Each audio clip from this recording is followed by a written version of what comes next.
I'm Nancy Showalter, and you're listening to Spirituality for the Politically Incorrect podcast.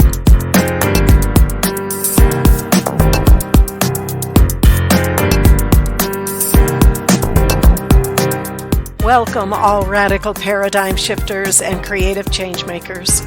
You who dare to create a better life and a better world. Tap into the power that resides within you and use that power for constructive change.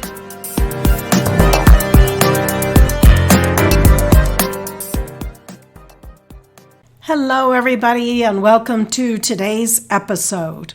We have a very exciting topic that we're discussing today with Dr. Dean Shrock, author of Why Love Heals and Doctor's Orders Go Fishing. Dr. Shrock served as director of mind-body medicine for a physician's management group of 40 cancer patients, or 40 cancer centers, where he developed and researched a wellness program teaching thousands of cancer patients and their families. He was writing prescriptions for patients to go fishing. And as a result of his research and what he was doing, he found that his patients were living much longer than those getting only conventional medical treatment.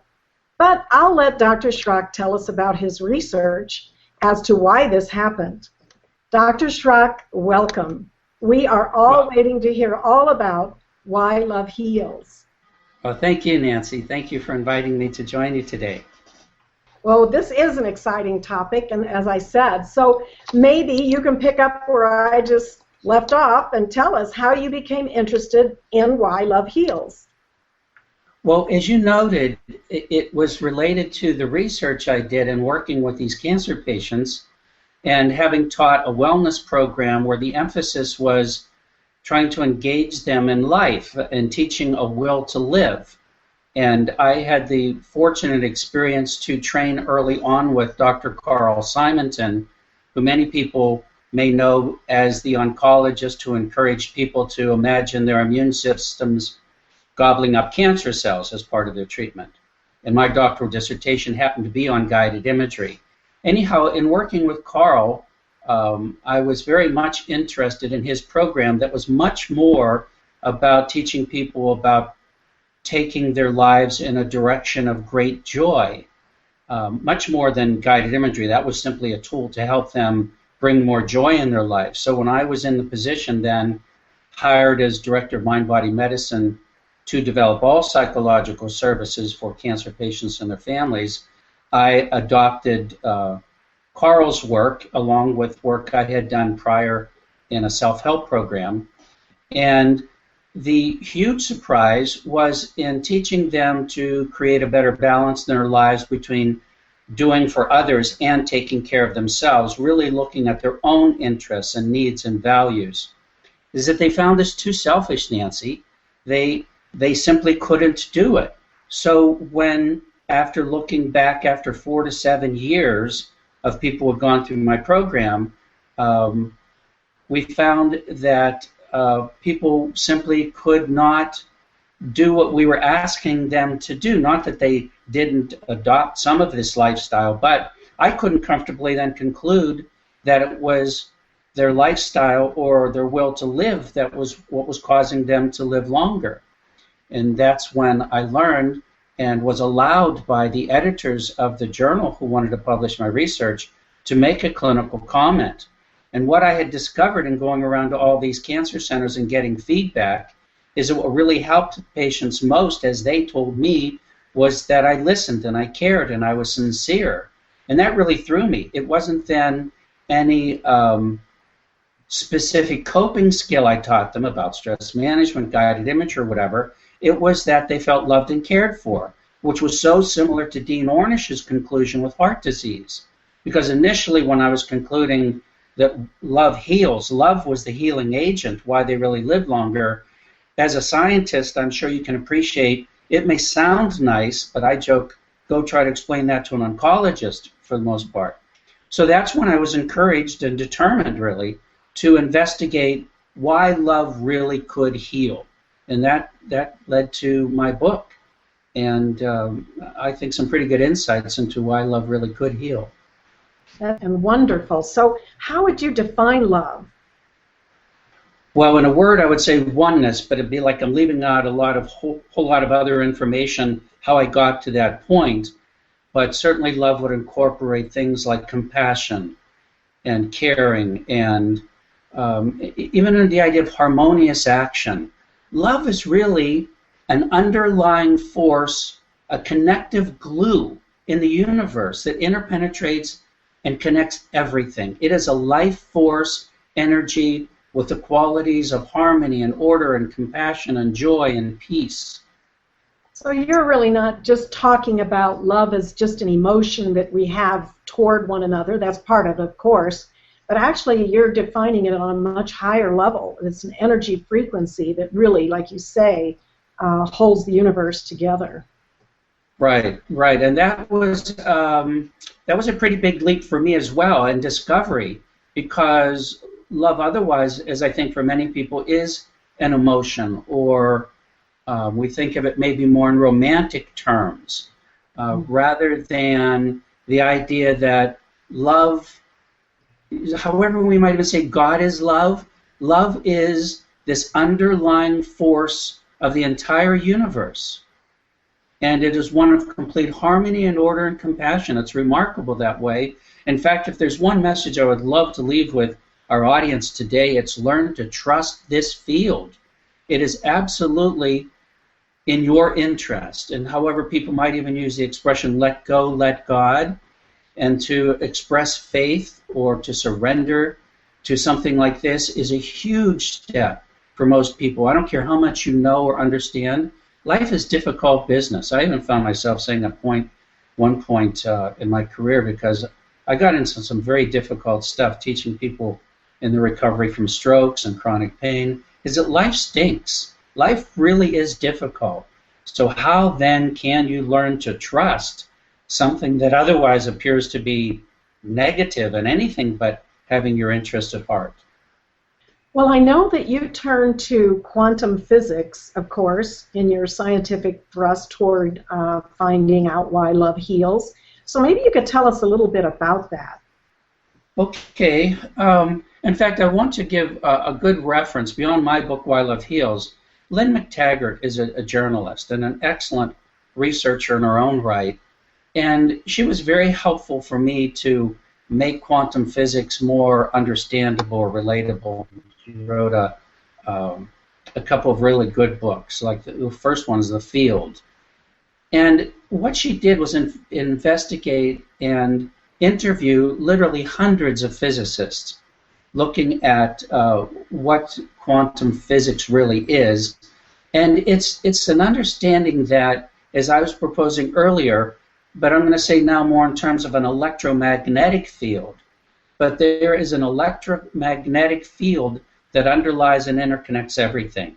And I think it goes back to the early 1900s when Dr. Max Planck, who's pretty much considered a father of quantum mechanics or quantum physics, discovered that there was this electromagnetic energy that did underlie everything and connect everything. And then they were beginning to discover some of the qualities of that field. And it was one physicist in particular who really got my attention, a Dr. David Bohm, who literally called this an energy field of love. And that really got my attention. It really threw me, actually, initially. I thought, and it was part of a joke that even Dean Ornish proposed and I did in my writing, that scientists don't talk about love. Doctors don't talk about love. It's not comfortable. And especially when I was writing up my research, I was actually very aware and on purpose did not choose to use the word love in writing up my research. So it's interesting again for them, that is all of these early quantum physicists to talk about this remarkable quality of harmony and order and interconnection that underlies everything.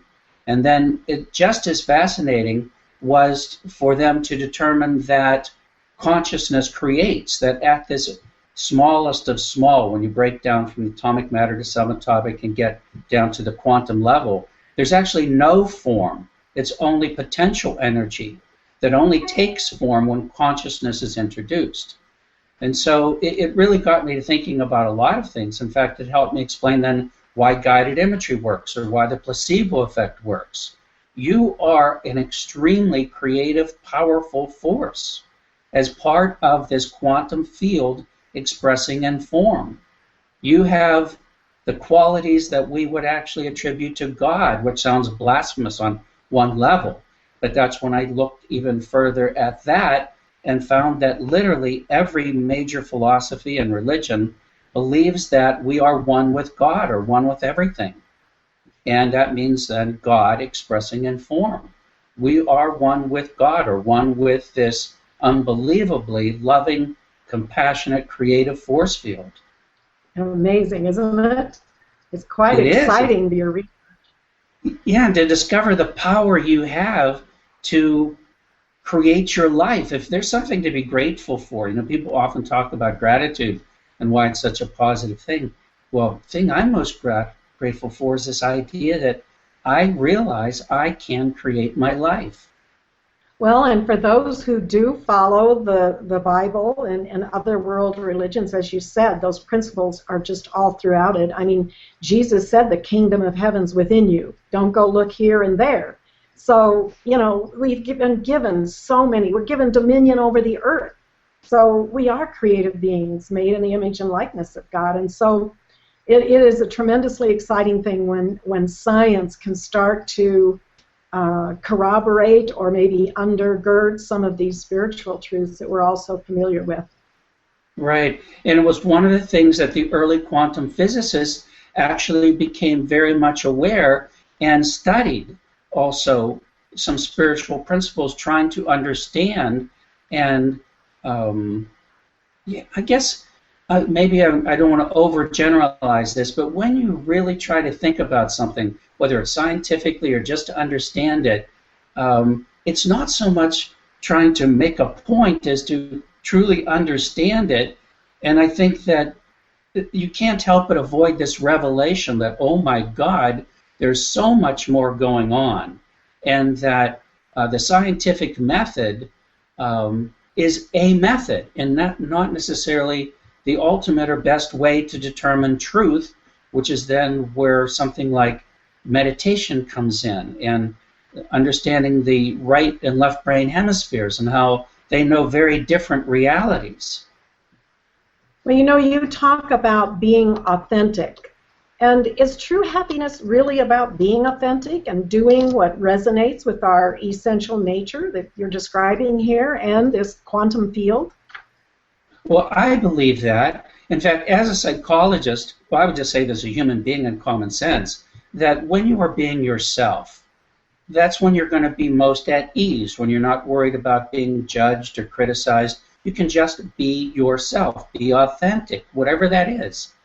But at a deeper level, when in fact you are resonating with the qualities of this force field, then in fact, that's how I define self-love.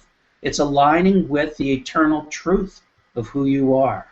Yes, to me, it's the ultimate act of self-love, and then how to ensure your health and happiness. So is this why you say to follow your true bliss and go fishing?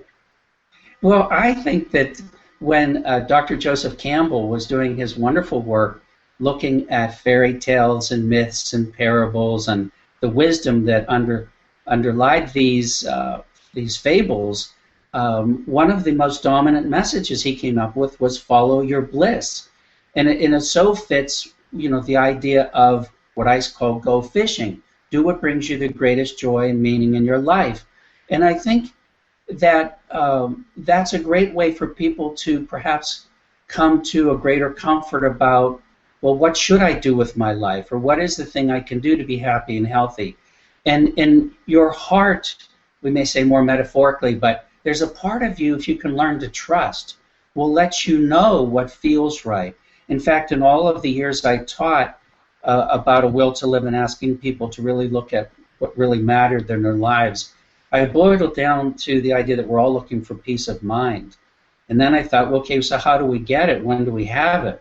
And at some point it occurred to me it's when we're going fishing. It's when we're really doing what we love, which, again, was so opposed to my working with all of these thousands of people who found it too selfish.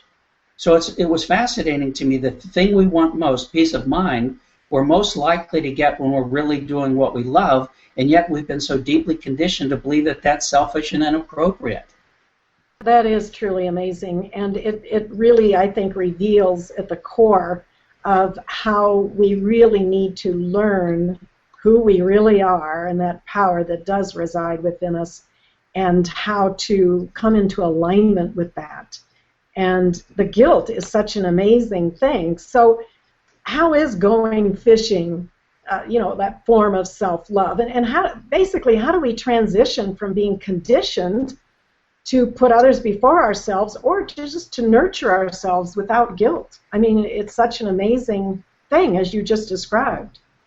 Yeah, and I have to answer, not easily, honestly, Nancy. It's the conditioning is so strong that even if you have the awareness that you have the power to create your life, the conditioning that comes from childhood and a sense of I'm only feeling good when I'm pleasing others. However we learn we're not good enough and always trying to measure up and always trying to fit in. So I say that the reason why we find it so difficult to be unique and really be ourselves is because we've learned to think of love as conformity, as conforming to our families of origin and their beliefs and our communities and cultures.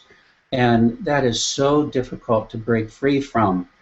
The blessing seems to be as we get older, and I say wiser, we can get into this kind of crone stage where I think we're more free to really reflect on our lives and open to a greater understanding of who we are. And that's the real value of meditation, is if people could really understand that they can learn to access this greater truth and wisdom. And it actually is a way then to transform these early conditioned beliefs around however we understand ourselves through our acculturation or through our physical senses. Yes, obviously there are many different spiritual techniques, and of course meditation being one, to really contact that inner divine being or higher being, or the non-physical part of yourself, however you want to define it. So that, I think you hit on the key there about the beliefs, of being able to, first of all, recognize the beliefs and then let them go and replace them with another belief, so that we really can meet our very, highest potential of why we're here. I mean, everybody does have a reason. So what insights can you share with our listeners to help them find joy and this peace of mind, and which you believe is essential for our true wellness and wholeness? Well, a couple of things come to mind. One is, honestly, it's going to take a commitment that people literally make time for themselves, whatever that means. Like when I had people list their interests and their needs and their values. Okay, and now make sure you're taking one of these and incorporating it into your life every day. So just like we made an appointment today to meet to do this interview, is to set aside time that you commit to like you would anything else in your day, like your job or whatever else, and make sure you're doing it. And hopefully you have a support system, whether it's a husband or wife or someone who's going to help you honor that, or friends, that you make that time for yourself. And in that process of going fishing, it also is transformative. You are allowing this life force, harmonious energy to now penetrate the resistance that has been formed through believing, no, I'm only okay if I look and act a certain way, versus, as far as I'm determined, this is all made up. Everything that we believe. If you know anything about anthropology, you know that what has been true today was absolutely not true back then, and so forth. Honest to goodness, when we understand that consciousness creates, I really believe this, Nancy. It's absolutely all made up. So who's to say I think the crazy thing is for someone to suggest they really have this all figured out. Well, I think you bring up, the go fishing metaphor, to me also says, or what I've found too, is going out into nature. Like you say, just being one with, nature, experiencing nature. To me, that helps us really connect with our true nature and release all the stresses and thoughts and things, that go on in our day-to-day lives. And so many people, I find, don't do that because they're just too busy going to work, doing this, doing that, and don't take that time. I mean, whether it's with yourself or with your family or whatever, but it is a great healing force to give us greater insight and feel that inspiration that can come to us when we relax and we attune with nature. And I find that so valuable. Did that come up in your research at all?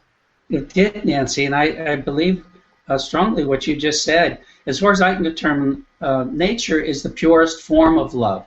Remember, everything comes from this quantum field or something much deeper, but whatever creates this field of harmony and order. And when we are, in fact, let me digress and maybe use an example that might help make this make sense. At some point in our education, we had this demonstrated where we would have a piece of cardboard, and underneath this cardboard would be a magnet. And then we're going to sprinkle iron filings on top of the cardboard. And now what's going to happen to the iron filings? They're going to take the shape and form of the magnetic field, right? Okay. So if that helps, that's what I think happens when we go into nature. That nature is this pure field of love and harmony and order. And it's like you go into nature and you get this tune-up. Your molecules get realigned. I really believe that happens. And we now have a term now in psychology called environmental psychology, where we know that people can literally feel better as a result of exposures to nature or even pictures of nature. That's a great analogy with the magnet, and I actually feel that. And of course, you may be familiar too with this concept of grounding, where it's so healing to put our feet on the bare ground rather than always have our rubber tennis shoes on or whatever we have. That we do receive those currents from the earth, and it's very healing also to every part of our being. Right, that makes perfect sense to me. That's wonderful. Well, tell us, you have a free gift, a couple of free gifts for our listeners. Can you tell us about those? Yes, thank you. If people would go to my website, which they can see on the screen, www.deanshrock.com, they can get a 6-part e-course on Why Love Heals, and also a free guided imagery download titled Why Love Heals, a guided imagery exercise to experience Why Love Heals, and I'm very glad to share that. Well, and thank you so much for offering that. I think that would be so beneficial, and I just love your research, and I love all that has come forth from it, because it's so easy, as you say. How do you talk to an oncologist about love? It's so easy to say, oh yes, love, that's some fairy-airy new age thing, but in reality it is undergirded by our science, and I do know that not all scientists even recognize quantum physics, which is quite amazing when you think about changing a paradigm or changing our beliefs. So it's been a very exciting talk with you, Dr. Shrock, and we're so happy that you're with us here today. Well, thank you, Nancy. And I'd like to thank all of our listeners for being with us, and please go to the website, get your free gifts. I think it would be wonderful. So we'll see you next time. Until then, keep an open mind, a generous heart, and a powerful spirit. Thank you for being with me today, and if you enjoyed this episode, please subscribe, download, and comment. I'd love to hear from you, and your support is much appreciated. And don't forget, go to nancyshowalter.com to get your free electronic copy of my book, It's Okay to Be Rich, The Entrepreneur's Guide to Increased Wealth and Personal Mastery, endorsed by T. Harv Eker. And my free mini course, How to Speak Your Success, the shocking truth of how your words impact achieving your goals. I'll see you next week.